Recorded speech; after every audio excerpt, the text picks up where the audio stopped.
Welcome back to the channel, everybody. Thank you so much for joining me and allowing me to continue to be your daily advocate. If you're new here or you're not subscribed for any reason, please do me a huge favor and hit the subscribe button.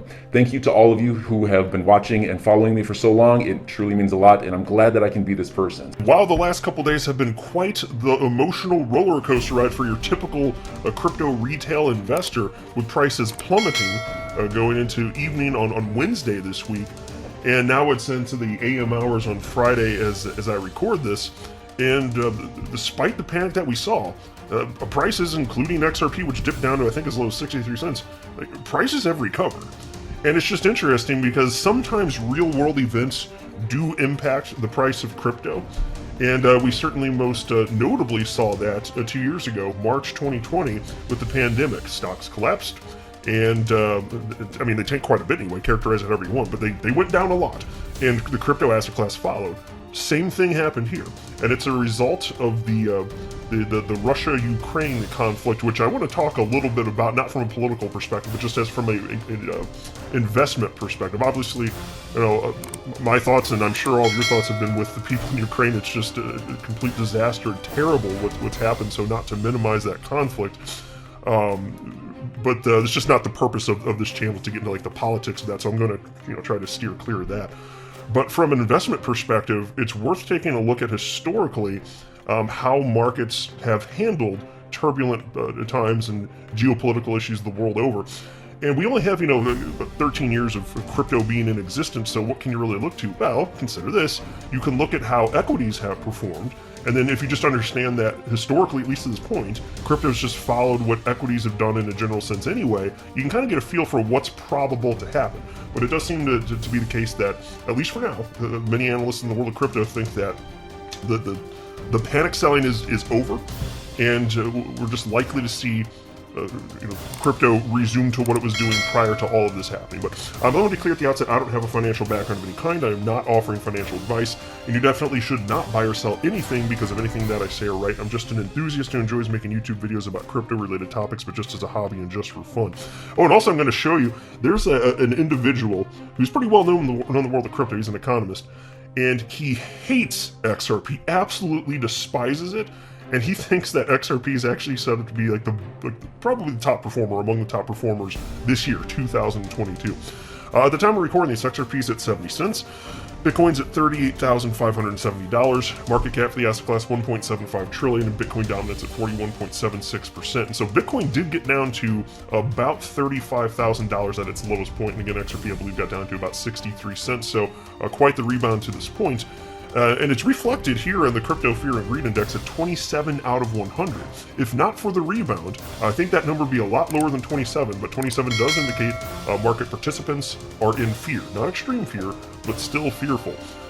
And this just updates every 24 hours, so 6 p.m. Central Standard Time every day. I'll be curious to see what it looks like during the next update. Presumably better than that, one would think, right? Well, I say that. Unless something wacky happens with price action. Your future people, you know more than me, but unless something goes completely ridiculous, I would think it could be a little bit higher. We'll see.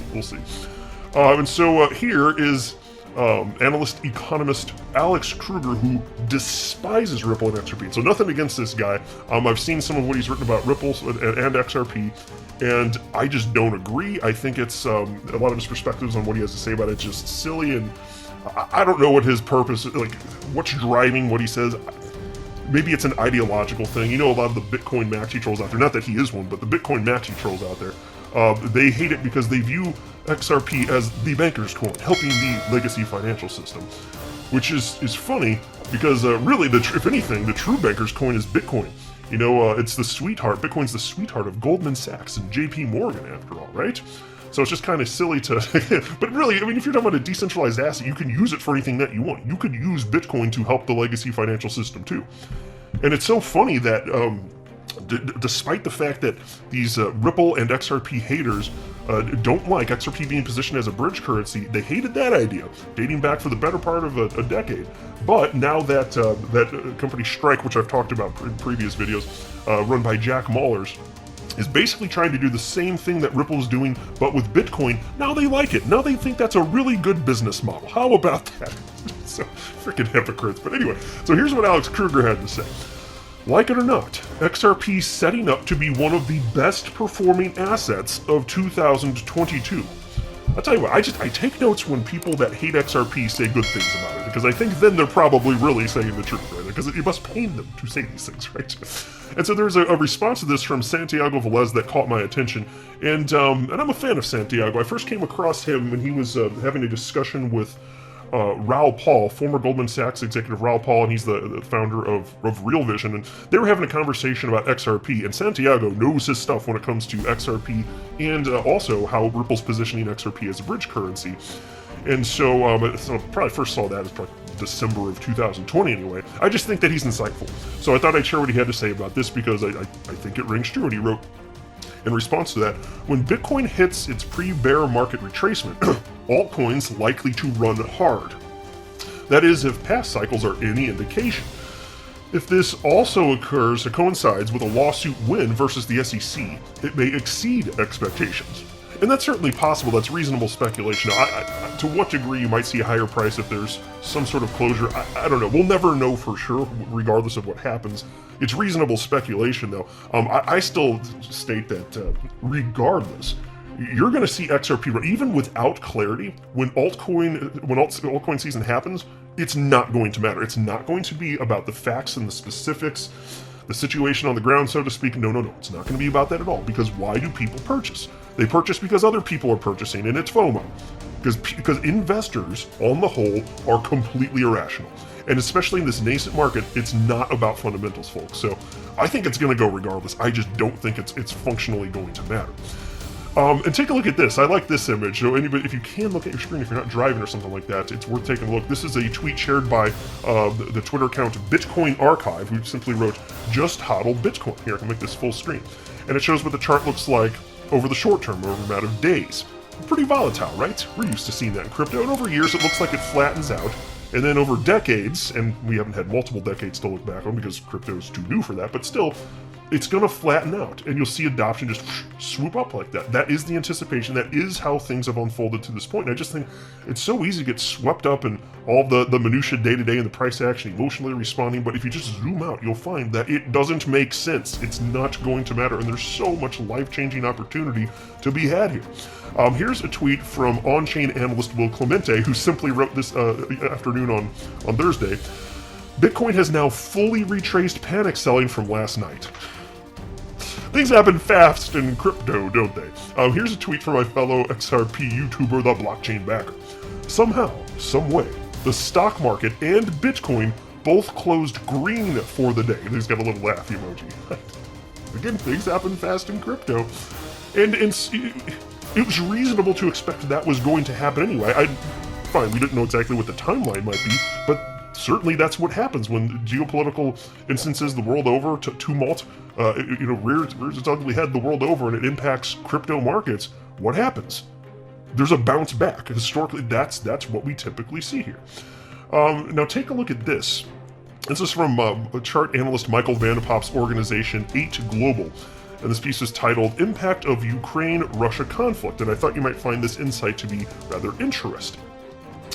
These are times of great uncertainty in the market. Last month, we discussed the economic situation regarding rising inflation, which would most likely lead to increased interest rates in the short term. This in itself already caused a lot of uncertainty in the markets. Now, Russia has invaded Ukraine, leading to even more uncertainty in the markets. To better gauge the potential impact these events have on the markets in the short to midterm, we've decided to look back at previous wars and what impact they had on the financial markets. Hopefully, this gives us a better understanding of what we might expect in the future. And folks, again, to be clear, I understand the human toll is more important, but this is a channel about crypto and investing, so this is what I'm covering now. So don't want you to think I don't care about it. I, like you and everybody else on the planet, of course. It's painful to see this, and I'll tell you what, on top of that, it's just surreal seeing all of this play out in real time on social media. All these videos. Have you guys seen some of this stuff? There's a fighter jet that launched missiles right next to somebody's home or apartment, and then a baby started crying. Like, it's just insane, the stuff that we're able to see here.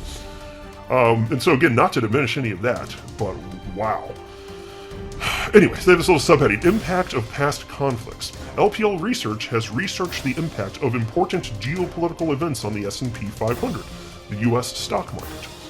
Although the most logical thing one might expect is a strong downturn of the market, the reality is a bit different. As can be seen in the overview, which is on your screen. I'm not going to read it, but if you want to take a look, feel free, you can pause it if you want. As can be seen in the overview, these events lead to a drawdown of the equity markets. However, these drawdowns are usually not that severe, as good recoveries follow them. They mostly occur when unexpected events happen. When anticipated, they have less of an impact, as markets tend to show bearishness in the lead up to the events. The conflict in Ukraine started on the 21st of November 2013 with the annexation of Crimea by Russia that occurred between February and March 2014. During this period, the maximum drawdown for the S&P 500 from the start of the conflict was about negative 2.5%, reaching within 2.5 months after the start of the conflict. So history tells us that markets react, but not as severe as some might initially expect. So think about this, folks. Not only is that the case, historically, that's what we've seen, but even when there is some sort of drawdown, the markets end up bouncing back. It's just a matter of time, and a lot of time it's quickly, and then they're powerful, and it's as if it never happened. We just saw that happen. So even if there's going to be more uncertainty in the future and additional drawdowns because additional unforeseen conflicts arise, but for those that want to invest, they might just view that as an opportunity because there's a temporary reduction in price. It ain't going to stay there, right? That's what history is showing us. And again, crypto is simply following equities. So, I don't have any reason to think it's going to stop doing that anytime soon. I'm going to assume that people are going to keep treating it the same indefinitely until there's evidence to indicate that it's reasonable to suspect that the human behavior is going to change. We just don't see that yet. So it is what it is. Interesting, right? So anyway, there are all sorts of indications. I didn't pull up for the purpose of the video, probably just gotten redundant, but what I'm seeing is an expectation from analysts that I follow that the panic selling is over for now, and unless something completely ridiculous and bizarre happens, crypto's just resuming on the path of what it was doing prior to all of this happening. So it is what it is. And I still firmly believe, as a result of all this, the best is yet ahead for XRP holders, I certainly believe. But really, where's the place to be investing in crypto? Altcoins, regardless. Yay Bitcoin, I'm glad it exists. I'm pro Bitcoin, held it since November 2017. But it's already gone through most of its multiplier effect that you can reasonably expect from this market cycle. Even if Bitcoin's not in a bear market, where's the real money to be made? What if you get like a 3, 4, 5-fold increase from Bitcoin? What if you do? Okay, super duper, yay. But what do you think in terms of multiplier effects going to occur for Bitcoin, or for XRP rather, for me? 20, 30? I don't know. So enjoy your day, everybody. I'm always here for you. Leave any comments or questions below, and be sure to subscribe.